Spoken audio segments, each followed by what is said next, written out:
Smart Philo, votre rendez-vous philo comme chaque semaine avec Thibaut Brière. Bonjour Thibaut. Bonjour Arnaud. Conseiller en management, expert des nouvelles formes de travail. Vous êtes philosophe et vous avez sorti ce livre Toxic Management qui est sorti chez Robert Laffont. Vous êtes venu aujourd'hui avec la colère en bandoulière parce que pour vous, et même si tout ça paraît un peu abscon, subsidiarité et délégation, c'est pas du tout la même chose et quelque part on se joue de mots. C'est un peu ça le sujet. Oui.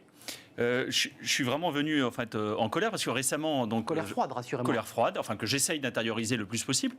Mais encore récemment, l'un de mes clients me demandait comment finalement, quelle est la recette magique pour parvenir à concilier en fait la puissance d'un grand groupe, le côté cachalot avec l'agilité de petites structures. Et j'ai sans cesse le sentiment en fait qu'on fait semblant de redécouvrir l'eau froide. Alors que depuis à peu près le milieu des années 70, au moins, la littérature académique sur le sujet est extrêmement claire. Sur le fait que en fait, la solution, elle est simple. Il faut mettre en place de la subsidiarité d'une part, de la participation d'autre part. Et sur ces deux piliers, il est possible justement de concilier une entreprise de grande taille avec l'agilité de petites structures. Alors, si vous m'autorisez, Thibaut, parce que subsidiarité, c'est un mot qui est souvent utilisé, surtout d'ailleurs au sein de l'Union européenne et dans la relation que l'Union entretient avec les États, un peu moins dans les organisations. Qu'est-ce que c'est la subsidiarité pour l'opposer justement à la notion de délégation ?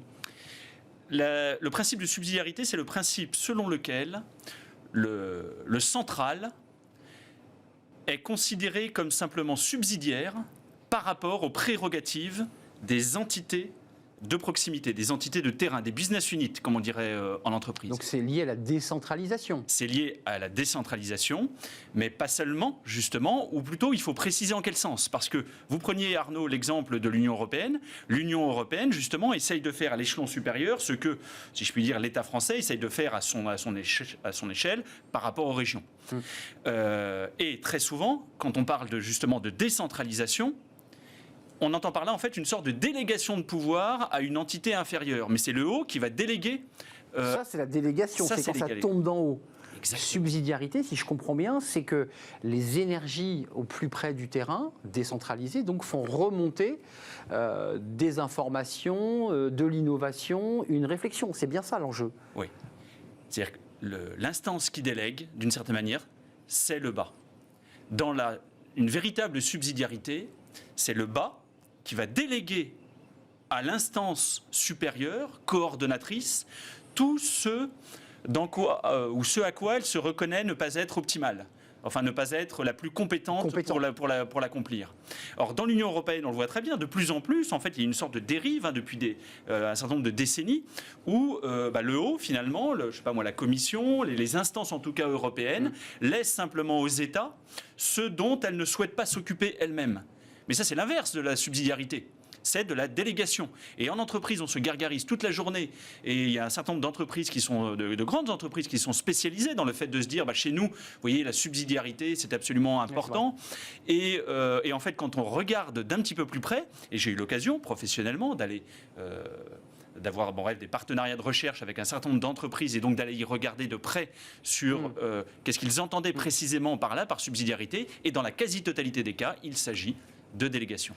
Qu'est-ce que ne fait pas la délégation et qu'est-ce que peut générer, provoquer, fabriquer la subsidiarité ? Parce qu'on voit qu'au-delà de la différence de définition, ce n'est pas la même énergie qui jaillit de ces deux mots. Oui. La délégation, quand on est dans la délégation, Arnaud, on reste justement dans une logique, si je puis dire, où le haut essaye de contrôler le plus possible ce que va faire le bas.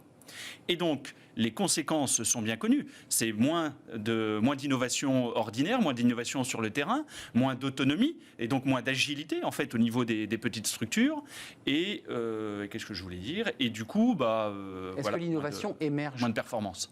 Est-ce qu'on innove plus en déléguant ou est-ce qu'on innove plus en créant cette subsidiarité, c'est-à-dire libérer les énergies en un mot ? Oui, on innove clairement plus et là-dessus, les acquis de la recherche académique sont absolument clairs. On innove davantage lorsque une véritable subsidiarité, c'est-à-dire une sanctuarisation du périmètre de responsabilité des entités de terrain, est respectée. Pour une raison assez simple, c'est que les individus alors se sentent respectés.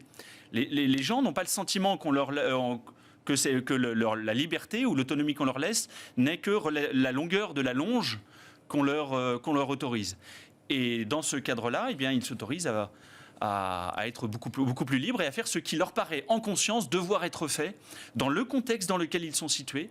Là où, au contraire, lorsque les décisions sont prises par des instances, si je puis dire, tout en haut, par les gens de l'arrière, par ceux de l'arrière, eh bien, eux, ils estiment avoir calculé que la meilleure manière de procéder était celle-ci pour vous, gens de terrain.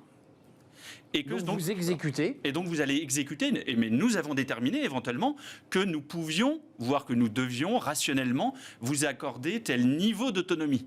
Mais ça reste nous qui dispensons cette autonomie. Et donc la main qui autorise peut également reprendre. C'est-à-dire que l'autonomie que le haut a dispensé, eh bien, il peut, le jour où ça lui plaît, où ça lui chante, vouloir le reprendre. Mais imaginons que vous ayez votre client, entreprise cachalot, grande comme un grand groupe. Qu'est-ce que vous lui donnez comme conseil? On crée quoi? Des comités de salariés qui réfléchissent, je dirais, à leur autonomie. Qu'est-ce qu'on réinvente ou qu'est-ce qu'on doit détruire dans l'entreprise pour arriver à créer une vraie subsidiarité? D'abord, comme je le disais tout à l'heure, sanctuariser vraiment les périmètres de responsabilité de chacun d'une part, ce qui veut dire revoir les fiches de poste. D'autre part, sanctuariser, clarifier le périmètre de responsabilité, d'autonomie de chaque business unit. Ça, c'est le plus important. Le plus important, il faut clarifier ça. Et ensuite, j'ai oublié ce que je voulais dire. Et faire remonter ensuite l'information. Comment on fait ensuite pour faire émerger? Puisque les business units sont reliés quand même à une direction. Et donc il faut bien qu'il y ait une rencontre entre l'autonomie, en tout cas l'initiative, et ce qui se passe dans la direction. Oui, et ça c'est la fonction précisément de l'instance supérieure. Le rôle de l'instance supérieure, qui lui-même doit être clairement délimité et circonscrit, c'est de coordonner, d'impulser la subsidiarité, et donc de refuser d'abord les demandes de déresponsabilisation du niveau inférieur. Parce que ce qu'il faut bien voir, c'est qu'il y a une collusion, une connivence entre le haut et le bas de la pyramide pour se déresponsabiliser mutuellement. Donc moi, c'est pas de ma faute puisque ça vient d'en haut. Moi, exactement. Moi, en bas, je dis que c'est pas de ma faute. Finalement, c'est les ordres. Je n'ai fait qu'appliquer les ordres. Et le haut dit c'est de la faute du bas qui exécute pas ce qu'on fait. Oui, et qui essaye de faire en sorte que finalement de ne pas porter le chapeau et lorsqu'il y a un problème, de pouvoir dire, eh bien, c'est la faute de celui qui est en bas. Et donc, il est capital qu'il puisse y avoir même donc une instance au-delà justement de l'instance supérieure, de la hiérarchie, qui normalement doit être une force centrifuge, c'est-à-dire qui donne de l'autonomie, qui donne de la compétence, qui donne de la responsabilité aux instances inférieures. Celle-ci, qui va vérifier qu'elle joue bien ce rôle de coordination et de dispensation d'autonomie, eh bien une instance éventuellement extérieure, ça peut être un conseil d'administration. Oui, ça peut être eux qui peuvent jouer ce rôle-là. Voilà, exactement, ou ça peut être un comité de critical friends. Voilà. Concrètement, avant de nous quitter, vous en avez croisé des entreprises qui sont vraiment dans la subsidiarité, parce que vous nous décrivez un monde où globalement, on se trompe de mots, on est surtout dans la délégation et pas du tout dans la subsidiarité. J'aurais aimé, Arnaud. Aujourd'hui, je n'en ai pas rencontré. Je voudrais finir en vous donnant juste un exemple pour donner à nos téléspectateurs une illustration de ce à quoi ça devrait ressembler justement la subsidiarité. Typiquement, lorsque quelqu'un vient se plaindre au directeur général, écoutez, le ménage est mal fait, faites quelque chose. Le rôle du directeur général, c'est précisément pas de déborder de son périmètre de responsabilité, mais de renvoyer vers le responsable du ménage. Donc de renvoyer la personne vers le responsable du ménage, directement. Oui. Donc c'est pas lui qui appelle la personne du ménage. Alors de renvoyer la personne vers le responsable du ménage, et surtout, effectivement, s'interdire, lui, de donner une directive au responsable du ménage. Et s'il en donnait une au responsable du ménage, dans une véritable organisation subsidiariste, le responsable du ménage devrait être capable de dire au directeur général, écoutez monsieur le directeur général, est-ce que c'est vous le responsable du ménage? Non. Alors concentrez-vous sur votre travail. Le responsable du ménage ici, c'est moi. Vous voyez que... Et qu'il ait la possibilité de le faire. Qu'il s'autorise le droit de le dire. Et que du coup, le directeur général n'ait pas dans ses attributions, dans les attributions de sa fiche de poste, le droit de déborder de sa capacité de coordination. Ouais. Et vous voyez qu'on en est loin dans la plupart des entreprises. Modèle très nordique finalement, qu'on n'a pas dans les entreprises latines, familiales, patriarcales, parce que c'est de ça dont il est question. Mais décisif pour l'agilité et donc pour la performance économique. Merci Thibaut Brière de nous avoir éclairé sur ces mots qu'on utilise parfois à mauvais escient, subsidiarité et délégation. Merci d'être venu conseiller en management, expert des nouvelles formes de travail. C'est un vrai plaisir de vous accueillir. On fait une courte pause.